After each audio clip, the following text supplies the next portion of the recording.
کسی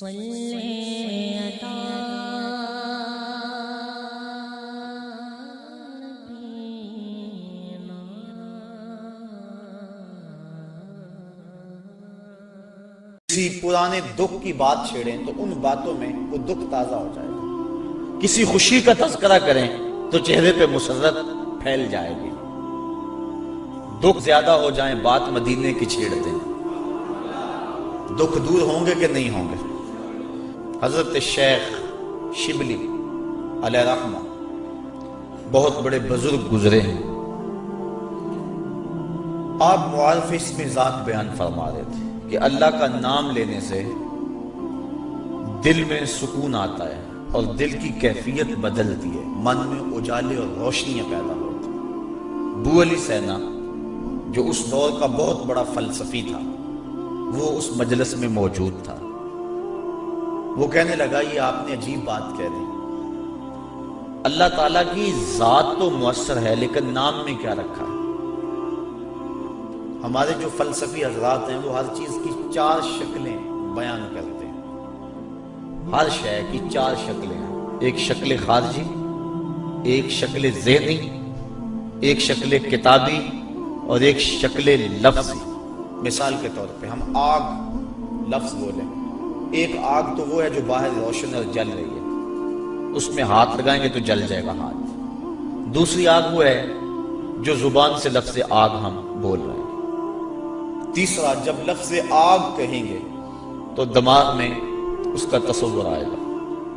اور چوتھا، کاغذ کے اوپر آگ چھاپ دیں، اس کی تصویر بنا دیں تو یہ شکل کتابی ہو۔ اس میں اصل شکل جو ہے وہ اس کی شکل خارجی ہے۔ اس طرح وہ فلسفی حضرات کہتے ہیں کہ ہر شے کی 4 شکلیں ہیں، حقیقی شکل شکل خارجی ہی ہوتی ہے۔ آگ کہنے سے ہونٹ نہیں جلیں گے، کاغذ پہ آگ کی تصویر چھاپ دیں تو اس سے کاغذ جل نہیں جائے گا، آگ کا تصور کرنے سے ذہن جلے گا نہیں، لیکن وہ جو خارج میں آگ موجود ہے اس میں ہاتھ لگائیں گے، اس کے قریب جائیں گے تو ہاتھ بھی جلے گا اور آپ کو تپش اور حدت کا احساس بھی ہوگا۔ تو وہ خارجی جو اس کی صورت ہے وہی اس کی صورت اصلی ہے، باقی اعتباری صورت ہے۔ تو وہ کہتے ہیں اللہ کی ذات تو مؤثر ہے لیکن نام کہنے سے، نام لینے سے کیا ہوگا؟ تو حضرت شیخ شبلی علیہ رحمہ نے ابو علی سینا کو سمجھایا کہ نہیں میاں، نام میں بھی اثر ہوتا ہے، نام میں بھی تاثیر ہوتی ہے۔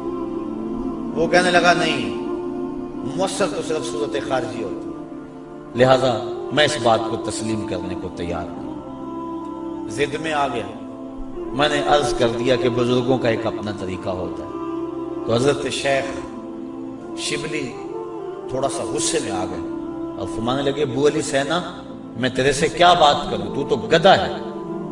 اس کے سرخیاں آ گئی چہرے میں، غصے سے لال پیلا ہو گیا، مجھے گدھا کہا بڑی مجلس میں، اتنا بڑا فلسفے کا امام، زمانہ میرے نام کا معترف، اتنی کتابیں میں نے لکھی۔ تو حضرت شیخ شبلی مسکرا پڑے، فرمانے لگے دیکھا نا، گدھے کے نام سے تیرے چہرے کا رنگ بدل گیا۔ تو کہا جب گدھے کے نام میں اتنا اثر ہے کہ تیرے چہرے کا رنگ بدل سکتا ہے تو کیا اللہ کا نام لینے سے دل کا رنگ نہیں بدل سکتا؟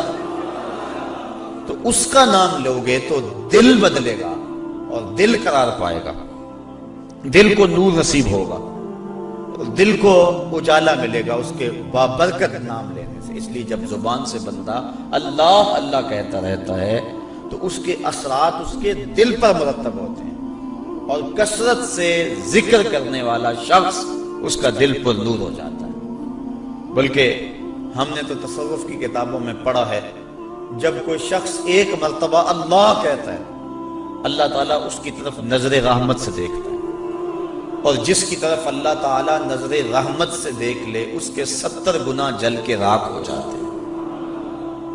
اور جس نے اٹھتے بیٹھتے چلتے پھرتے وظیفہ یہی رکھا، پھر اس کے من میں کتنے اجالے اتریں گے، کتنی روشنیاں اس کو نصیب ہوں گی۔ تو کہا یا ایھا الذین آمنوا اذکروا اللہ ذکرا کثیرا، اے ایمان والو اپنے رب کا کثرت سے ذکر کرو۔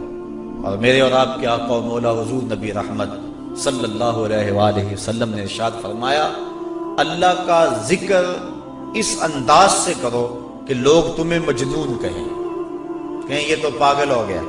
بلکہ ایک روایت امام طبرانی نے بیان فرمائی ہے کہ اللہ کا ذکر اس طرح کرو کہ منافق تمہیں تانا دیں کہ ریاکاری کر رہے ہو، اس انداز کے ساتھ تم اس کا ذکر کرو۔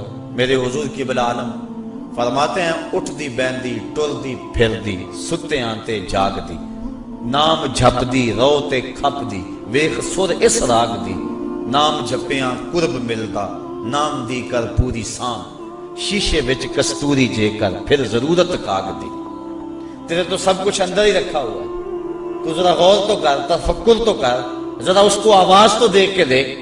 تیرے من سے آوازیں نہ آئیں تو کہنا اندر بوٹی مشک مچایا اتے جان پھلن تے آئی ہو۔ تو نے در در کیا جانا ہے، سب کچھ تو تیرے اندر رکھا ہوا ہے۔ وہ کہتے ہیں ایک سنیارا تھا، بمبئی کا رہنے والا، یہاں ہمارے لاہور میں آ گیا، پرانے دور کی بات ہے۔ اس کے پاس بڑے قیمتی موتی تھے، اس نے کسی مجلس کے اندر اپنے موتی کھولے اور ایک موتی کہنے لگا یہ شب افروز ہے، رات کو چمکتا ہے۔ جب اس نے سامان سمیٹا اور اٹھ کے جانے لگا تو ایک چور بھی اس مجلس میں بیٹھا ہوا تھا، کہنے لگا حضرت کہاں کے ارادے ہیں؟ کہا بمبئی جا رہا ہوں۔ کہا حسن اتفاق، ارادے تو میرے بھی بمبئی کے ہیں، چلو اکٹھے چلتے ہیں۔ وہ جوہری سمجھ گیا کہ یہ اصل میرا ہم سفر نہیں ہے، اس کا دل اس موتی پہ آ گیا، لیکن وہ تھا بڑا سمجھدار۔ اس نے کہا آ جاؤ۔ سارا دن سفر میں رہے، جب رات کو سونے لگے تو اس نے اپنی قمیض یا واسکٹ وغیرہ اتار کے جو ہے وہ لٹکا دی کسی چیز کے ساتھ۔ یہ اٹھا اور اس نے نظر بچا کے وہ قیمتی موتی اس کی جیب میں رکھ دیا اور خود بے فکر ہو کے سو گیا۔ یہ چور اٹھا، اس کا سامان ٹولتا رہا، لیکن موتی نہیں ملنا تھا، نہ ملا۔ صبح یہ اٹھا اور نظر بچا کے اس کی جیب سے موتی نکال کے اپنی جیب میں رکھ لیا۔ ناشتے پہ بیٹھے کہنے لگا یار وہ تمہارے موتی کی رات کہیں چمک شمک نظر نہیں آئی؟ جیب میں ہاتھ ڈالا، کہا نہیں یار میرے پاس ہی تھا۔ بڑا حیران ہوا، میں نے تو جیب ٹٹولی ہے ساری رات۔ اگلے دن اس نے سوچا چلو آج میں مزید کوشش کروں گا۔ اس نے پھر وہی کام کیا، نظر بچا کے اسی کی جیب میں رکھ دیا۔ وہ ساری رات ڈھونڈتا رہا، موتی نہیں ملنا تھا، نہ ملا۔ صبح نظر بچا کے اس نے اپنی جیب میں رکھ لیا۔ صبح ناشتے پہ پھر بات چلی، یار وہ آپ کہتے تھے رات کو چمکتا، اس کی کچھ چمک شمک نظر نہیں آئی؟ کہا یار میری جیب میں ہی تھا۔ 2-4 دن ایسے گزرے۔ ایک دن اس نے عزم کر لیا کہ شاید وہ بغل میں رکھ لیتا ہے، منہ میں رکھ لیتا، کہاں رکھتا، آج تو اس کو میں بیدار بھی یہ ہو جائے تو میں پھر بھی یہ وہ موتی اس سے لے لینا۔ وہ اس کے پاس سے پلٹتا رہا، لیکن وہ مست ہے، اس کو پتا ہے موتی محفوظ جگہ پہ۔ اور صبح اٹھا، نظر بچا کے موتی اپنی جیب میں ڈال لیا۔ اس نے پھر بات کی، اس نے کہا کہ یار وہ میرے پاس ہی تھا۔ اس نے کہا میں آج سچی بات بتاؤں، میں تیرا ساتھی نہیں تھا، میں تو تھا چور، میں تو چور تھا، اس موتی کی غرض میں تیرے ساتھ ہو لیا تھا، لیکن آپ تو میرے بھی استاد نکلے۔ میں نے بڑی محنت کی، مجھے 3 دن ہو گئے موتی نہیں ملا، میں آپ کو استاد مانا، آپ مجھے بتائیں کہ موتی آپ رکھتے کہاں تھے؟ اس نے کہا میاں تو اوروں کی جیب میں ٹٹولتا رہا، کبھی اپنی جیب میں بھی تو ہاتھ ڈال دیا ہوتا، نہ مسجد وچ نہ مندر وچ، لب یار نو اپنے اندر وچ، سب کچھ تو تیرے اندر ہے، تو اوروں کی جیب میں ٹٹولتا رہا۔ سلطان وہ فرماتے ہیں نہ کر منت تو خواج خضر دی، تیرے اندر آب حیاتی ہو۔ اور کبھی فرماتے ہیں وچے ہی بیڑے وچے ہی چیڑے وچے ہی ونج مہانے ہو، 14 طبق دلے دے اندر تمبو وانگو تانے ہو، سب کچھ تو تیرے اندر ہے۔ اور اقبال کہتا ہے خود ہی کا نشیمن تیرے دل میں ہے، فلک جس طرح آنکھ کے تل میں ہے، یہ سب کچھ تو انسان کے اندر رکھا ہوا ہے، بس تھوڑی سی توجہ کرنے کی دیر ہے۔ دل کی تختی پہ اس کا نام لکھا ہوا ہے۔ میں نے اس نے عرض کیا تھا کہ اقبال نے کہا تھا حکیم نیٹشے کے بارے میں قلب مومن دماغش کافر است، اس کا دل مومن تھا، دماغ کافر، لیکن ہر شخص کا دل مومن ہوتا ہے۔ تو اس دل کی ایک ایک پرت پہ رب کا نام لکھا ہوا ہے۔ اور کافر کو کافر اس لیے کہتے ہیں کہ وہ اس حقیقت کو چھپا دیتا ہے۔ یہ جو کاشتکار زمین کو کھود کر اس کے اندر بیج رکھتا ہے نا، اس کو بھی عربی میں کافر کہتے ہیں، کاشتکار کو بیج کو چھپانے والا۔